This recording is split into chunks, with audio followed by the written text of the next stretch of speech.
terbaik sejauh ini yang didapatkan anak-anak Bandung. Wow.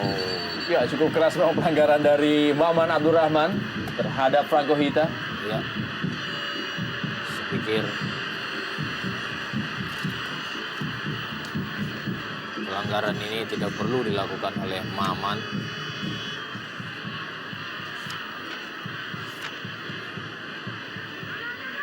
Karena Ya.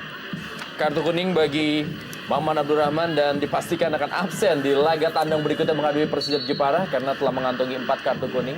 Ya, ada sesuatu memang yang harus dicermati ketika dua defender Persib Bandung, Nova dan juga Maman, Ya. melakukan kesalahan yang saya pikir tidak perlu dilakukan karena sangat jauh dari luar kotak penalti.